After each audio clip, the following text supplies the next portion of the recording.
नमस्कार।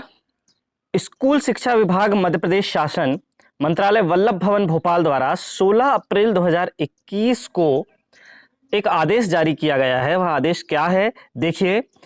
विषय है शासकीय शालाओं में कक्षा 9वीं एवं 11वीं की वार्षिक परीक्षा को निरस्त कर अकादमिक सत्र पूर्व में लिए गए टेस्ट के आधार पर मूल्यांकन करने विषयक।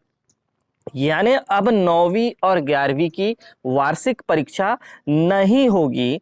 इससे पहले 9वीं और 11वीं के जो दो टेस्ट लिए गए हैं वे जैसे कि रिवीजन टेस्ट और अर्धवार्षिक परीक्षा, उन दोनों के आधार पर रिजल्ट दिया जाएगा। कैसे दिया जाएगा, नियमावली समझते हैं। कक्षा 9वीं एवं 11वीं की वार्षिक परीक्षाओं के लिए आयुक्त लोक शिक्षण के पत्र क्रमांक 10 दिनांक 8/4/2021 से निर्देश जारी किए गए थे। वर्तमान में कोरोना संक्रमण के विस्तार तथा जिलों में कोरोना लॉकडाउन कर्फ्यू की स्थिति को देखते हुए कक्षा 9वीं एवं 11वीं की वार्षिक परीक्षा के लिए पूर्व में जारी निर्देश निरस्त किए जाते हैं। 8/4/2021 के सारे निर्देश निरस्त किए जाते हैं।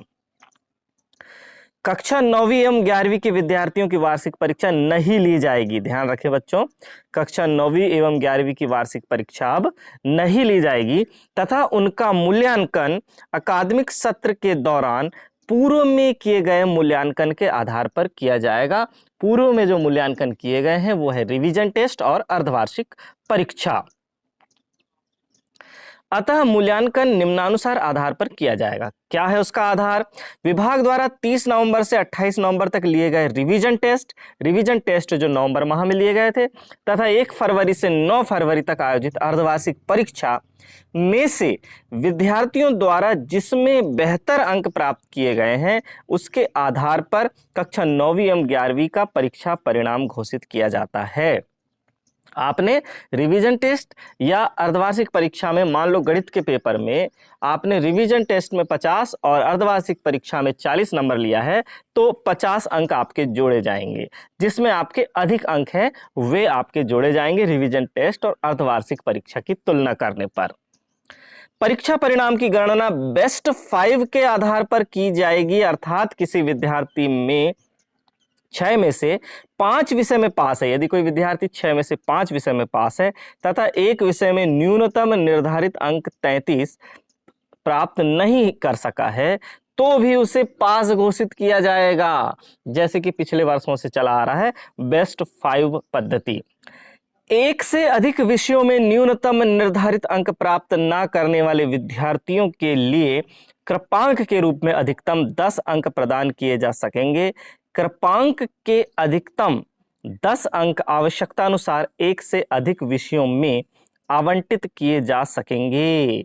एक विषय में भी यदि आवश्यकता हो तो 10 अंक दिए जा सकते हैं। एक से अधिक विषयों में भी आवश्यकता हो तो सभी कृपांकों का योग मिलाकर 10 अंक तक कृपांक दिए जा सकते हैं।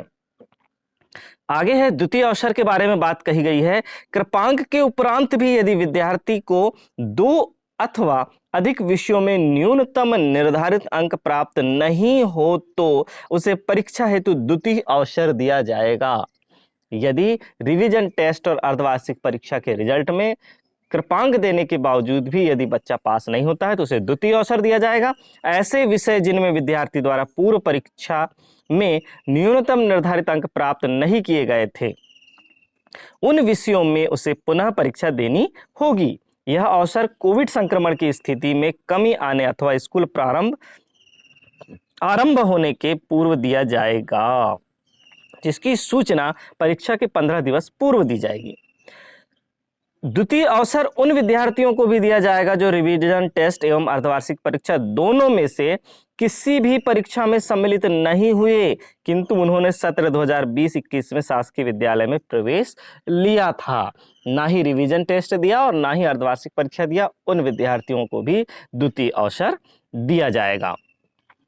उपरोक्त अनुसार कार्यवाही सभी शालाएं 30 अप्रैल 2021 तक सुनिश्चित कर परीक्षा परिणाम घोषित करें।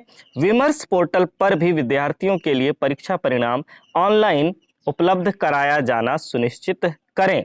संबंधित शाला प्रमुख शाला का परीक्षा परिणाम विमर्श पोर्टल पर निर्धारित प्रपत्र में 5 मई 2021 तक दर्ज करना सुनिश्चित करें, ताकि अगले अकादमिक सत्र हेतु सभी विद्यार्थियों के लिए पाठ्य पुस्तक की उपलब्धता सुनिश्चित की जा सके। तो यह 9वीं और 11वीं के परीक्षा परिणाम संबंधी निर्देश थे। धन्यवाद।